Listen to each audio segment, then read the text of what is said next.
voir dans quoi on s'engage ensemble.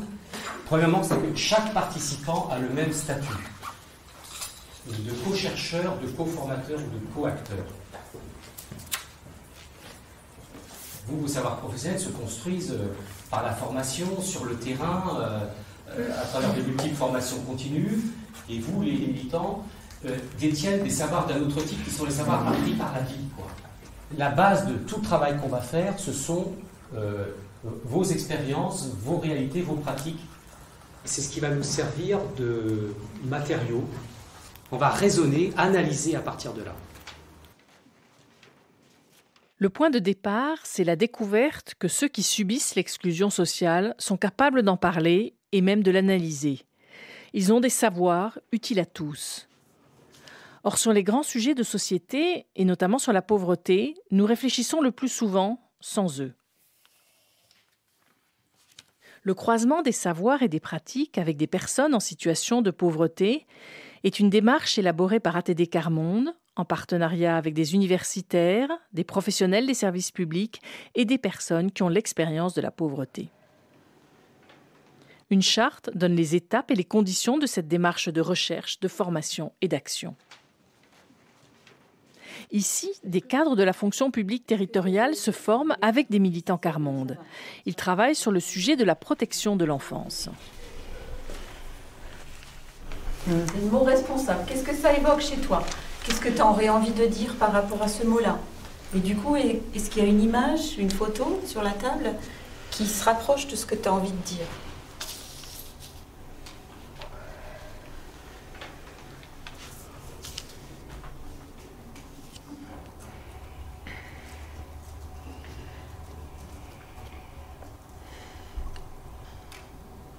C'est juste pour essayer de bien comprendre, d'être sûr que d'avoir bien compris. Donc là, c'est les gens qu'on voit là, ils font quoi pour toi? C'est des éducateurs et éducatrices. Oui, mais ils font quoi? Ils parlent entre eux. Ils parlent entre eux. Par rapport au placement d'enfants, quoi. C'est une chaîne sans fin, leur truc. Je sais pas. Qu'est-ce qui est une chaîne sans fin? Qu'est-ce qui est une chaîne sans fin? Je vais parler de visite aussi. Par rapport aux visites, quand tu demandes une visite, par rapport à une visite, c'est vrai que... je sais pas comment... C'est comme des fois des visites médiatisées, des fois. Oui. Ils sont là, on dirait que comme c'est que... Alors, mais du coup, qui est-ce qui est responsable? Enfin, le mot de responsable, c'est comme si c'était eux qui étaient responsables de l'enfant, quoi. Alors que... D'accord. Donc ils sont toujours là, le colloque derrière. C'est vraiment plus. T'as l'impression qu'ils prennent ta place. Hein? T'as l'impression qu'ils prennent ta place. Oui, un peu. Bah oui. D'accord. C'est quand par rapport aux visites, ils sont là et puis tu peux pas être bien en intimité avec ton enfant comme si tu peux être responsable en étant mère, quoi. Oui, ta responsabilité de mère. Voilà, t'empêche d'avoir ta responsabilité. Ouais, et puis prouver que voilà, mais pourquoi ils sont toujours là? Comment veux-tu? D'accord. Est-ce que tout le monde a bien compris ce qu'elle veut dire? Oui. Oui. Ok. Alors, quelqu'un d'autre? Alors, pour moi, être responsable ou être le responsable, c'est celui qui va baliser le chemin, le parcours. Je crois que voilà, c'est un ensemble de tutorat, de professionnels et les parents, l'environnement. L'idée aussi d'accompagner les jeunes, c'est aussi de les rendre responsables de ce qu'ils mettent en place. Et que chacun, finalement, est responsable, pas seulement le professionnel, mais en tant que citoyen, on est responsable. Maintenant, le travail qu'on doit faire, c'est que de ces 5 photos, il faut qu'on en choisisse une qui représente, alors pas forcément les idées de tout le monde, mais en tout cas une idée sur laquelle tout le monde est d'accord. On l'a présentée comme ça, la fiche, là, et ensuite on va la coller. On va commencer par les glissants. On a pris cette image pour démontrer aussi la face cachée de l'aide sociale à l'enfance. C'est qu'un jour, on dit à des parents que tout va bien, et quand on vient au tribunal, ils disent tout le contraire. La responsabilité, nous, on ne sent pas de responsabilité là-dedans. que les parents se sentent plus parents. Ils ne voient plus que c'est leur enfant. L'enfant appartient à l'ASE et non plus à eux. D'accord. Okay. C'est autour de ça que vous avez discuté et vous êtes mis d'accord principalement. Oui. Ok. L'idée qu'on a retenue, en fait, c'est responsable de qui? Donc responsable des enfants. Et qui est responsable des enfants? La photo symbolise le fait qu'il y ait plusieurs adultes pour s'occuper des enfants. Et que des fois, c'est pas suffisant, un père, une mère, mais qu'il faut s'appuyer sur d'autres solidarités, y compris familiales ou de voisinage. Et on a retenu une idée un peu symbolique du proverbe africain qui dit qu'il faut tout un village pour élever un enfant. Chacun des partenaires apporte à l'autre les éléments d'une transformation de son savoir. Le fil conducteur est la connaissance issue du vécu de la misère, point de départ pour questionner le savoir et les pratiques des autres acteurs. Je trouve que ça va avec, oui. Qu'est-ce qu'on pourrait dire comme condition pour pouvoir être acteurs ensemble, mieux travailler ensemble, pour vous être partenaire des personnes vivant la misère et pour les militants être partenaires des professionnels, être mieux partenaires des professionnels. C'est parti. S'écouter pour récupérer nos enfants. Associer les familles avec le postulat d'égalité professionnelle-famille. Avec le quoi? Le postulat, avec l'idée d'une égalité professionnelle-famille. Ah, d'accord. Alors, humilité et dialogue sont nécessaires tout au long de l'accompagnement. Là, il y a un mot je me permets. Oui. Humilité. Ah. Comment tu l'entends toi déjà? Je l'entends pas justement. Du tout. C'est pour ça que. Excuse-moi. Non. Dialogue, oui, il n'y a pas de souci. Humilité. Mais Et pour humilité, juste pour d'autres, ce mot-là dit quelque chose ou pas? Non. Hein? Non, rien du tout? Humilité? Si, c'est bon. Comment, mais dis comment tu le. Qu'est-ce qu'il veut dire pour toi? Explique-moi c'est là. Ça. Humilité, qu'est-ce que. On va dire ça, c'est le problème.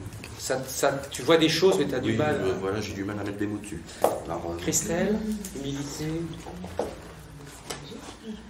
Pour moi, ça me fait penser à humilier.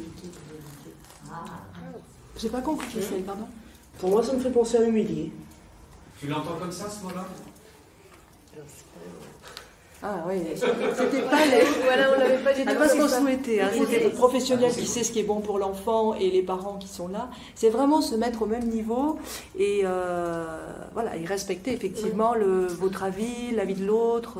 Mais est-ce que vous avez entendu ça, les autres, dans la définition d'humilité? Est-ce que vous avez entendu ça ou d'autres choses encore? on parlait de notre point de vue de professionnel. Hein. Ouais. Parce que nous, on aurait du mal à se mettre au même niveau qu'un professionnel. Oui. C'est comme. Attends, il y a une idée qui arrive là. Vas-y, reprends. Qu'est-ce que tu veux dire? Développe. Que nous, en tant que parents, on n'a pas eu votre parcours scolaire, donc on aurait vraiment du mal à se mettre à votre niveau. Quand on se rencontre, il s'agit de l'enfant, donc c'est pas des compétences scolaires, quoi. Ben oui, on a des compétences complémentaires. C'est ça qui peut être à égalité. Ça, je dis. C'est quand vous dites les professionnels, est-ce que c'est tous les professionnels avec qui vous allez vous sentir plus inférieur, j'allais dire, par rapport à ce savoir-là? On m'a fait passer pour inférieur, donc pour moi, c'est tout le monde. Voilà, c'est ça, c'est tout confondu. Je crois qu'il faut quand même entendre ce que vient de dire Christelle. C'est ça qu'on vous a renvoyé tout le temps. Ouais. Et c'est pas ce qu'on nous a renvoyé, ce qu'on renvoie à des personnes qui sont dans d'autres milieux sociaux quand même. Ou alors on a des moyens de réagir, on sait qu'on peut.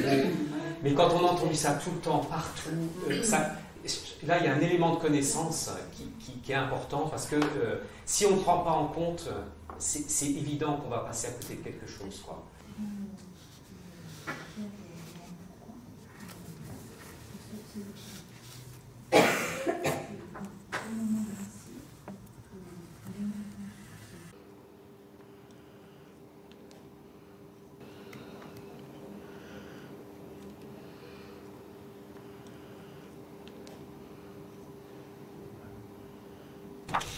Comme il est le soir en rentrant de mon travail, j'ai trouvé un message de la maternité sur mon téléphone fixe. Votre compagne est partie à l'hôpital. Vous devez vous présenter à la maternité demain matin en accompagnant votre fils au foyer d'accueil des urgences. Sans lui donner d'explication, on lui dit vous devez amener votre fils là, tel est l'endroit, et vous n'avez plus rien à droit de dire. Pas d'explication, là aussi. Claire. Et ça ressemble plus à... Pour moi, c'est plus un ordre que... Tu vois, le message téléphonique, c'est plutôt un ordre qu'il doit exécuter plutôt que d'avoir qu'on lui ait expliqué le pour qui, le pourquoi, la chose. Moi, je vois notre point, il parle de lien qui n'est pas suffisamment fort avec la mère et l'enfant, mais en même temps, on lui supprime. Donc, quelque part, il y a un problème. J'estime que la mère a moins de liens que... Mais si on ne lui donne pas le pour, elle ne pourra jamais en avoir. Si on ne lui donne pas le pour, c'est une question... Ça veut dire que si on ne lui donne pas la possibilité de trouver du lien avec son fils, ça ne marchera pas. Ok, donc il y a la question du lien familial. Du lien... Mais qu'est-ce qui ne va pas, c'est que les services sociaux réfléchissent quand même beaucoup seuls dans leur coin, et les parents ne sont soit qui sont au courant 15 jours, 3 semaines après, ou soit qui ne sont pas au courant du tout, mais qui, comme on disait hier, qui font par derrière, quoi. Un manque d'explication. Manque de communication. Manque de communication. Manque de concentration. Concertation, pardon. Ouais, donc d'accord.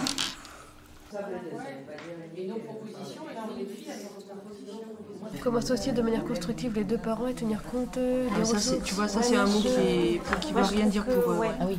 Comment associer les deux parents et tenir compte des ressources dont ils disposent. La ressource, de leur capacité. Oui, moi je pensais peut-être plutôt capacité. De leur capacité, ouais. Capacité, je trouve que c'est... Oui, c'est... Moi je trouve de leur compétence. Ou de leur compétence. La capacité. Oui, ça fait... Oui, parce que... Ouais, mais c'est compliqué, ouais. C'est un peu... Je trouve très vague, pas faire de leçons. C'est pas simple, hein.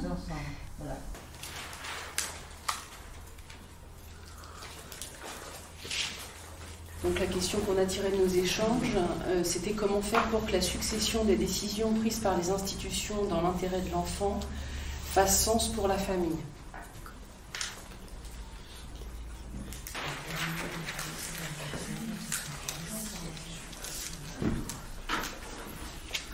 Comment construire un dialogue avec des professionnels qui soient respectueux des parents et qui prennent en compte leur avis.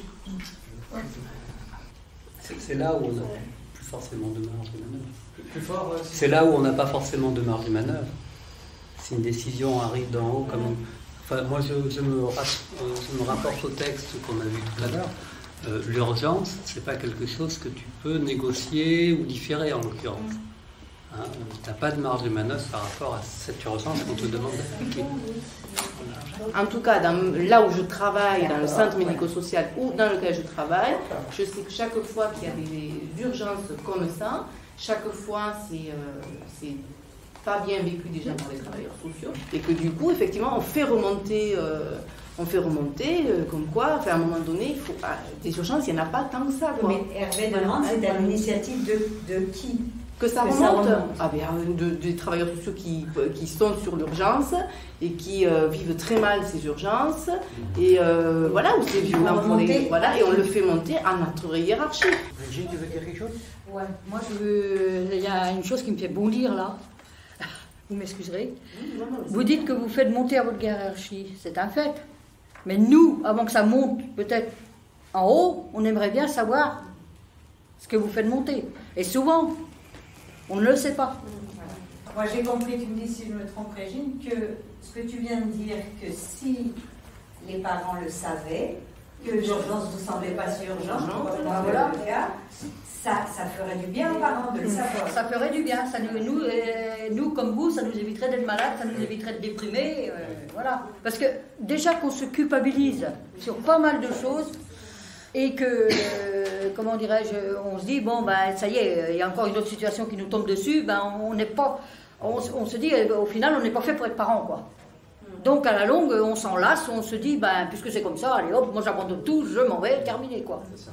Dans ces rencontres entre professionnels qui saisissent une situation d'urgence et qui ne vous convient pas, comment dans cet espace-là, il peut y avoir quelque chose de aussi travailler, dit avec les parents. Bah, bah, oui. C'est quelque chose qu'il faut noter, ça, pour, parce que c'est quand même vraiment important. Oui, ça pour et ça, c'est vrai qu'on ne le fait pas.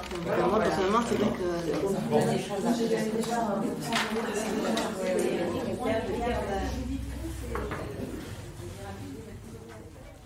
Quand vous voyez quelqu'un monte au créneau comme ça, comme on dit, c'est-à-dire qu'il défend un truc, qu'ils sentent que vous êtes à côté, quoi. Juste par... J'ai rien qu'on regarde, j'ai senti qu'ils étaient là. Oui, hein. mais oui, bien sûr, c'est très important. J'ai bien senti qu'ils étaient là. Hein. Tout à fait. Non, mais voilà, mais quelquefois, c'est important de dire, tu vois, ce que tu as dit, exploser maintenant, là, tu l'aurais dit là-bas, c'était super. Bah oui, mais... Pour la fois, c'est pour apprendre. Il y a des paroles qui auraient parti plus que... C'est pas grave. Je préfère ça, en tant qu'animateur, à se taire. Mais le problème, c'est qu'on a plutôt, je sais pas, on a plutôt, la plupart, entre moi et Frédéric, on a plutôt peur de la, comment dire, de la réaction directe. De toi Non. Non, disons qu'on les vise eux-mêmes. Que nous, disons comment, plutôt, en exprimant, plutôt être poli, qu'eux ils comprennent qu'à la place qu'on le dise d'une autre manière. Eux, c'est l'enfant qui compte, pas la famille. Cet après-midi, tu as trouvé ça aussi? Ouais, j'ai trouvé ça, moi, que toutes ces affiches, tu avais, si tu veux, enfant, mais il n'y avait pas la famille. Vous l'avez mise, la famille? Nous, on l'a mis. Oui, on avait mis mère, belle-fille, père et famille. Et famille. Ça fait plusieurs années que je dis que le placement est une forme de violence, que nous on subit, et qu'aujourd'hui le Conseil général, c'était Brigitte, nous l'a dit. Et qu'ils ont beaucoup parlé de violence et de subir. Ouais. Ces deux termes-là sont venus beaucoup souvent. Quand on est exclu, sortir du silence ne va pas de soi. Cela demande du temps, de retrouver la confiance et d'être soutenu par des personnes solidaires. Construire une réflexion collective, se confronter à d'autres acteurs s'apprend dans des espaces permettant une grande liberté de parole, comme les universités populaires Carmonde ou certaines associations citoyennes. Il me semble qu'il s'agit de considérer ici, moi je suis arrivé juste quand Régine parlait là, que ce qu'on apprend là, c'est pas faire avec ce qu'ils sont, mais c'est d'abord qu'on ne sait pas ce qu'ils sont, et puis surtout que ce qu'ils vont être va être très dépendant de ce qu'on pense qu'ils sont et de ce qu'on fait avec eux. Donc du coup, il y a de la marge de manœuvre sur ce qu'ils sont. Ça peut changer la perspective. On voit là, enfin moi quand je l'entends dire, on finit par demander si on est fait pour être parent, et alors je ne sais plus si ça a été ces mots, je voudrais bien retrouver, et on finit par abandonner. Bon, moi j'ai pensé à tous les rapports sur la démission parentale qui se travaillent depuis quelques années, vous voyez. On est toujours avec une logique qui nous paraît super, parce que c'est notre point de vue, c'est notre philosophie de vie, c'est nos philosophies de travail, enfin, c'est ce qui nous fait nous, chacun, mais qui n'est pas forcément celle de l'autre, quoi. Alors en fait, quand on pense qu'on pense toujours bien pour eux, finalement, mais en fait, on pense sans eux. On pense à leur place, du coup, quoi. Ça prend du temps, ça prend. Faut travailler aussi sur soi. Enfin après, c'est pas tout. Enfin voilà, avoir quelqu'un qui pète les plombs dans le bureau, c'est compliqué. Enfin. La rencontre, c'est super compliqué en fait. C'est ce qui est le plus dur et qui s'apprend pas. En fait. Mais surtout, moi je trouve que c'est là qu'il faudrait. Aller au bout de cette démarche, c'est relever le défi de la co-construction. L'animateur s'assure que les personnes en situation de pauvreté restent maîtres des résultats avec les autres. Instant où se croisent non seulement les savoirs, mais aussi les pouvoirs. C'est échanger régulièrement avec les parents et demander à l'autre ce qu'il faut. Moi, je mettrais côte à côte ces deux affiches-là. Ouais, voilà. Ouais. Donc en fait, qu'est-ce que t'en penses, Christelle? Principe de base, les parents ont des bonnes idées, soit c'est le résultat du fait qu'on échange et qu'on s'écoute. Moi je pars de là. Moi je me mets en haut. Je mettrai aussi en haut. Il faut pouvoir illustrer, il faut pouvoir amener des exemples un peu concrets. Moi j'aimerais bien qu'on explique c'est quoi l'humiliation au jour le jour, quoi. C'est ça qui est important. Ok. Parce que on parle pas, peut-être, le mot est très fort. L'humiliation, ça peut dire une maltraitance institutionnelle. C'est comment l'institution maltraite le parent, en gros.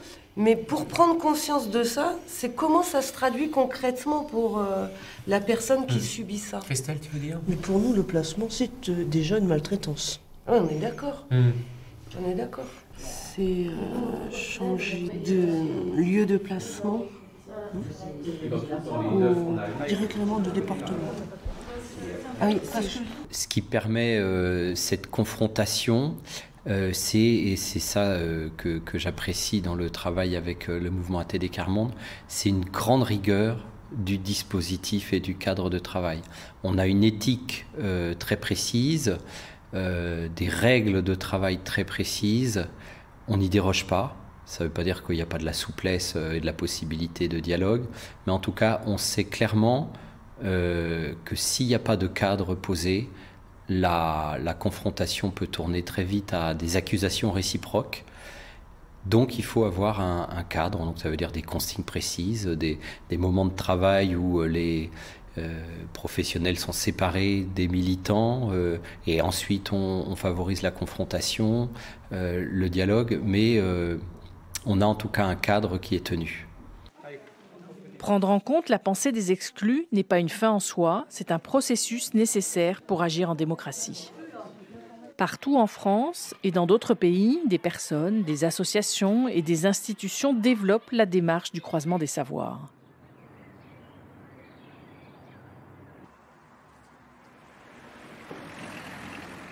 Alors il se trouve que nous, dans notre quartier, il y a un travail partenarial qui existe déjà avec les écoles, avec les associations.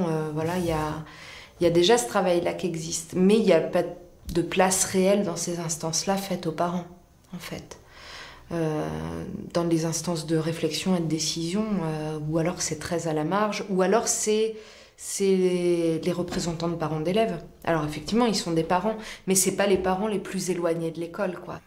Mais nous, on a souhaité, on a imposé même, si les partenaires avaient dit non, on a incité fortement les partenaires à fonctionner de manière différente pour que ce projet-là soit écrit avec d'autres, et notamment avec des parents éloignés.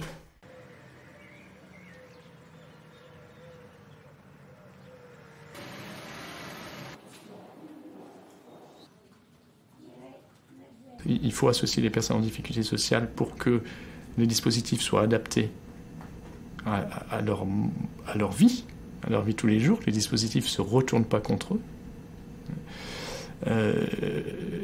Il faut passer par une étape où peut-être on est moins efficace au départ et ça va être plus long. C'est-à-dire qu'il va falloir du temps pour travailler avec les personnes pour pouvoir monter des dispositifs ou changer des pratiques.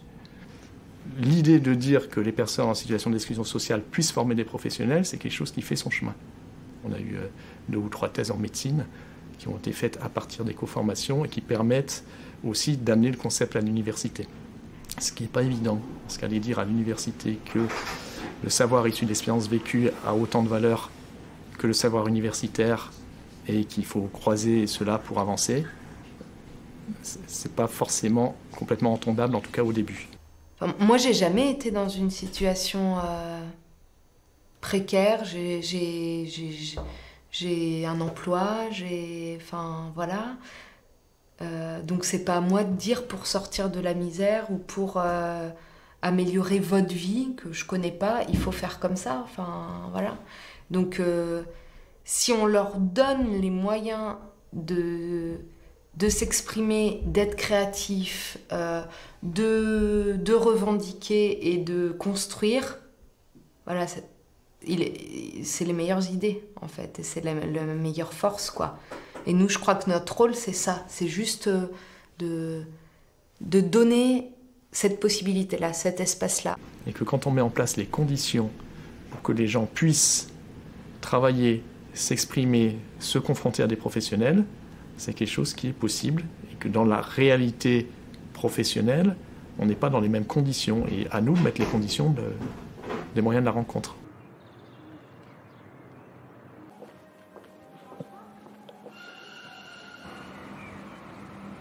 Depuis plus de 30 ans, on dit qu'il faut faire participer les habitants et puis à chaque rapport, à chaque étape, on dit on n'y arrive pas. Donc on cherche des méthodes. Alors ce n'est pas tant les méthodes qu'il faut chercher, c'est peut-être réfléchir à quel objectif on vise quand on fait de la participation. Et trop souvent dans la politique de la ville, lorsqu'on dit on fait de la participation, on cherche à faire en sorte que les projets de la politique de la ville soient menés à leur terme sans trop de problèmes. On cherche à ce que les habitants soient un peu moins replis, soient un peu moins isolés, mais la solution qui est vue, c'est de les former, c'est-à-dire c'est ce que j'appelle l'injonction participative, mais l'idée c'est que s'il y a un problème de participation chez les plus pauvres, c'est de leur faute, entre quelque sorte, c'est de leur faute et il faut les former, il faut qu'ils comprennent comment fonctionne la politique de la ville, il faut qu'ils comprennent comment fonctionne la mairie, etc. Et après ils pourront participer. Enfin, on nous dit souvent qu'on est des sans-voix, mais on n'est pas des sans-voix, sauf qu'on ne nous donne pas la parole. Parce qu'on pense qu'on n'a pas d'intelligence, on n'a pas un savoir, on n'a pas... Voilà. Donc on n'a pas envie de nous entendre, quoi. Écouter réellement les personnes en situation de pauvreté, ça ne fait pas envie à la société, a priori, ça fait envie à personne. Pourquoi? Parce qu'ils nous rappellent qu'est-ce que c'est que les injustices, qu'est-ce que c'est que les discriminations. Ils nous rappellent que notre système et que notre fonctionnement n'est pas optimal et qu'il n'est pas très juste. Et donc laisser parler les plus pauvres, c'est aussi laisser cette réalité s'exprimer, qui est qu'on est dans une société inégalitaire. La société se tient grâce au pouvoir et elle est aussi déchiquetée par les abus de pouvoir. Une définition de la pauvreté, c'est de se sentir sans pouvoir. Se sentir sans pouvoir d'être citoyen et même se sentir sans pouvoir d'être un bon parent, car certains n'en ont pas les ressources. Le pouvoir est au cœur de toutes nos interactions sociales.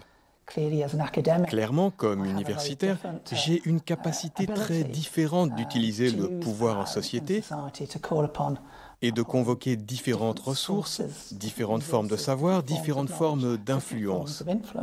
Moi, ce qui m'intéresse, c'est aussi de réfléchir aux manières d'aller vers davantage de démocratie participative, qui est de redistribuer le pouvoir de réfléchir et le pouvoir de décider aussi à la population sous certaines formes entre les élections. Alors ça c'est pour les élus, mais on peut en parler aussi pour le fonctionnement d'une administration, le fonctionnement de l'école, le fonctionnement d'un centre social. Voilà. Est-ce que le pouvoir est détenu par certains? Par qui? Est-ce qu'il est possible de re-questionner ce pouvoir et est-ce qu'il est possible de le partager? Alors ça va avec le savoir, parce qu'effectivement pour partager le pouvoir, il faut aussi avoir conscience qu'on réfléchit mieux et on agit mieux lorsqu'on croise les savoirs, et lorsqu'on croise les savoirs, on restitue quand même une forme déjà de pouvoir aux citoyens et notamment aux plus éloignés. Travailler avec ATD Quart-Monde, c'est un projet de développement pour nous tous, pour commencer à comprendre que nous sommes des êtres humains et que nous avons des aspirations similaires, mais que nous sommes confrontés à des situations différentes.